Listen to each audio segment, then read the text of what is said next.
अस्सलाम वालेकुम, मैं हूं अरबाब जहांगीर। आप देख रहे हैं मेरा यूट्यूब चैनल असली खबर विद अरबाब जहांगीर। उम्मीद है तमाम देखने वाले खैरियत से होंगे। Pakistan cricket team world cup की हिस्ट्री में एक रिकॉर्ड बना चुकी है। 4 लगातार मैचेस पाकिस्तान ने किसी भी वर्ल्ड कप में कभी भी नहीं हारे हैं। एक ही वर्ल्ड कप में लगातार 4 मैचेस हारने का ये रिकॉर्ड कैसे बना है? पाकिस्तान की पै दर पे शिकस्तों की असल वजूहात क्या हैं?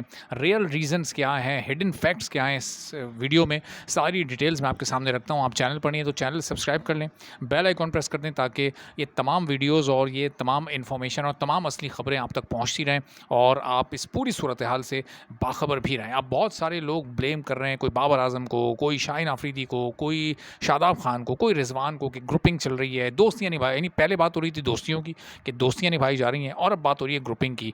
तो ये सारी बातें हम वीडियो में थोड़ी सी आगे चलकर करते हैं। अभी मैं पहले आपको जो असल हकाइक हैं वो बता देता हूँ। ये पाकिस्तान क्रिकेट टीम के जितने भी खिलाड़ी हैं, इन लोगों को 5 माह से 5 माह 1, 2, 3 या 4 नहीं 5 माह से इनको तनख्वाहें नहीं मिली हैं। इनकी वो तनख्वाहें जो सेंट्रल कॉन्ट्रैक्ट की मद में इनको दी जाती हैं। अभी जो इनके साथ सेंट्रल कॉन्ट्रैक्ट किए गए उसमें 100% 200% इजाफा किया गया। जो पैसे ये ले रहे थे माहाना की बुनियाद पर उसको डबल किया गया, लेकिन उसको डबल करने के लिए, उसको कई गुना बढ़ाने के लिए बड़ा रिस्क लेना पड़ा हर खिलाड़ी को। धमकियां इनको देनी पड़ी पीसीबी को कि हम नहीं खेलेंगे, हम नहीं जाएंगे, हमारे पैसे आप बढ़ाएं। वर्ल्ड कप सर पर था तो बहरहाल पीसीबी ने ये सेंट्रल कॉन्ट्रैक्ट जैसे तैसे कर दिए, लेकिन अदायगी नहीं की गई है। वो अदायगी जो कि पिछले 5 महीने से ड्यू है।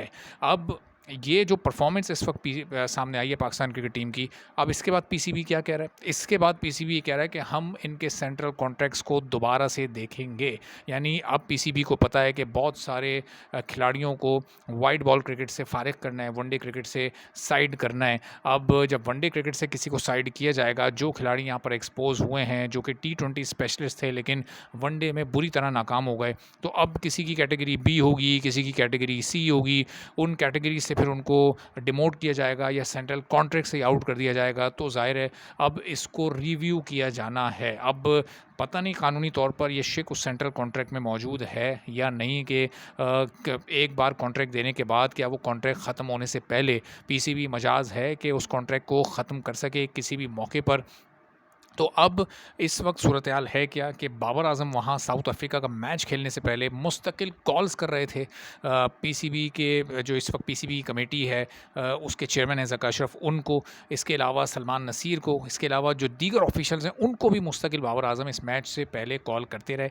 और कॉल वो क्यों कर रहे थे? बहुत सारे लोग ये एतराज़ कर रहे हैं कि भाई वो मैच से पहले इनको क्यों कॉल कर रहे हैं? वो तो अपनी ट्रेनिंग पर और अपनी प्रैक्टिस पर फोकस करें। तो वहाँ जिसका जो फोकस है वहाँ पर तो अपनी प्रैक्टिस भी चल रही है, ट्रेनिंग भी चल रही है, सारी चीज़ें प्रॉपर चल रही हैं। जब भी इतनी फाइट दी, जब भी आखिर तक बिल्कुल मैच गया, और अगर वो एक आध डिसीजन अगर थोड़ा सा फेवर में आता तो मैच का रिजल्ट चेंज भी हो सकता था। कॉल इसलिए की जा रही थी कि कोई ना कोई ज़रूरी बात यकीनी तौर पर करनी होगी। वो टीम मैनेजमेंट से मुतालिक भी हो सकती है, वो साथी खिलाड़ियों से मुतालिक भी हो सकती है। हो सकता है जो कॉम्बिनेशन, ज़ाहिर है कप्तान की अपनी एक अथॉरिटी होती है, लेकिन अगर जो टूर मैनेजमेंट कमेटी है वो अगर वो मैनेजमेंट अगर कप्तान को प्रेशराइज़ कर रही है और वो उसकी पावर को नहीं चलने दे रही है, उसकी पावर को चैलेंज कर रही है या अपनी मर्ज़ी का कोई लड़का टीम में डाल रही है, तो फिर ज़ाहिर है कि क्लैश की सिचुएशन होगी। और हो सकता है कि उसी सिचुएशन से बाखबर करना हो ज़का अशरफ को मैच से पहले बाबर आजम को, लेकिन बहरहाल वो मुमकिन नहीं हो सका और बग़ैर बात किए ही फिर वो मैच खेलना पड़ा। और फिर मैच में जो शिकस्त हुई है वो कोई बुरी या बदतरीन शिकस्त नहीं है। अब इस शिकस्त के बाद भी बहुत ज़्यादा तनकीद लोगों की जानिब से की जा रही है पाकिस्तानी टीम पर। लेकिन आप अगर मैच से पहले की ज़रा सिचुएशन में चले जाएं, लोगों के ख़यालात क्या थे कि साउथ अफ्रीका और पाकिस्तान का इस टूर्नामेंट में जो दोनों का ट्रैक रिकॉर्ड है पिछले 4-5 मैचेस का, कोई मुकाबला ही नहीं है। साउथ अफ्रीका वो टीम है जो 400-400 रन कर रही है और टीमों को 2-2, 250-250 रन के मार्जिन से मार रही है। और पाकिस्तान वो टीम है जो पिछले 3 मैच हार चुकी है। तो जब कोई मुकाबला ही नहीं था और उस टीम ने फिर 270 बनाए और 270 से भी 10-20 रन पहले उनके 9 आउट कर लिए और एक विनिंग पोजीशन में भी आ गई, तो इतना फ़ाइट कर लिया टीम ने, यानी अपनी कैपेसिटी से बढ़कर लड़कों ने जान मार दी। तो फिर अब जो तनकीद की जा रही है वो अब बिला जवाज़ है, यानी पिछले 3 मैचेस में जो तनकीद हुई वो अपनी जगह बिल्कुल राइट पे थी, चूँकि एक मोमेंटम बना हुआ था 2 मैचेस जीतने के बाद।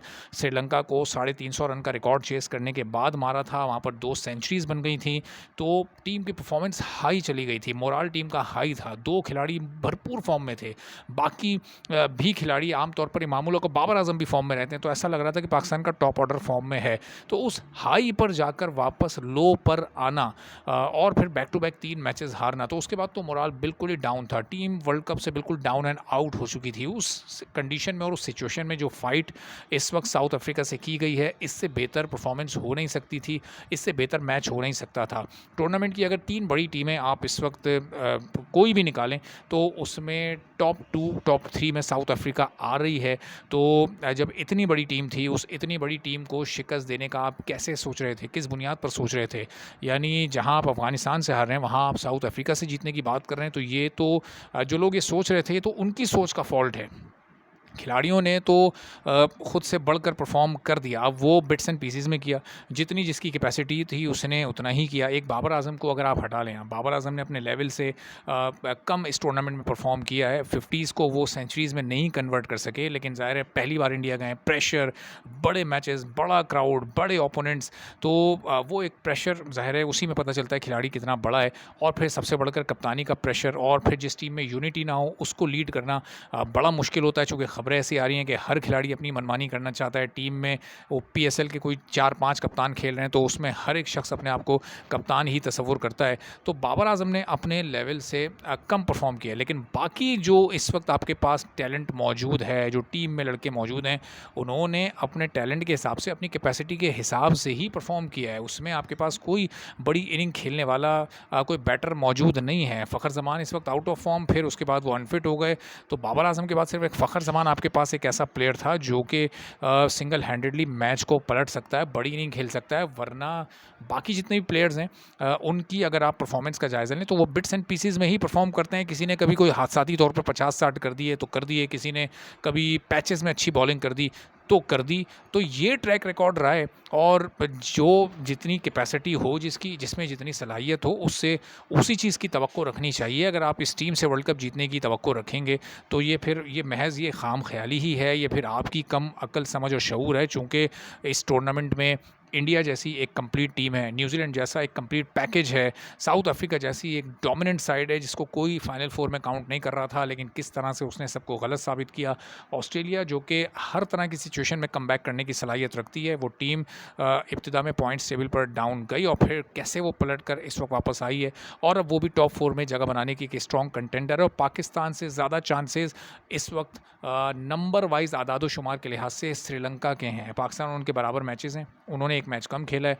जब वो एक और मैच खेल लेंगे उस वक्त भी अगर वो हार भी गए तो शायद रन रेट की बुनियाद पर वो पाकिस्तान से बेहतर हों। पाकिस्तान को तो अभी 2-3 और तीनों ही ख़तरनाक मैचेस खेलने हैं इस वक्त। तो बांग्लादेश भी पाकिस्तान के लिए ख़तरनाक है, और फिर न्यूजीलैंड और इंग्लैंड। अब इंग्लैंड वैसे इस वक्त बहुत नीचे है, लेकिन पाकिस्तान जब सामने आएगा तो उन्हें भी फॉर्म में वापस आने में देर नहीं लगेगी। तो अब देखते ही हैं कि अगले 3 मैचेस में पाकिस्तान का क्या हाल होता है। जब पाकिस्तानी टीम वापस आती है तो बाबर आजम तो यकीनी तौर पर कप्तान नहीं होंगे। नया कप्तान कौन होगा, कितनी सफाई होगी इस टीम से, कौन कौन इस टीम से आउट होगा, मैनेजमेंट में से कौन कौन बाहर जाएगा, आने वाले दिनों में सारी इन्फॉर्मेशन आपसे शेयर करते रहेंगे। इजाज़त दीजिए, अल्लाह हाफ़िज़।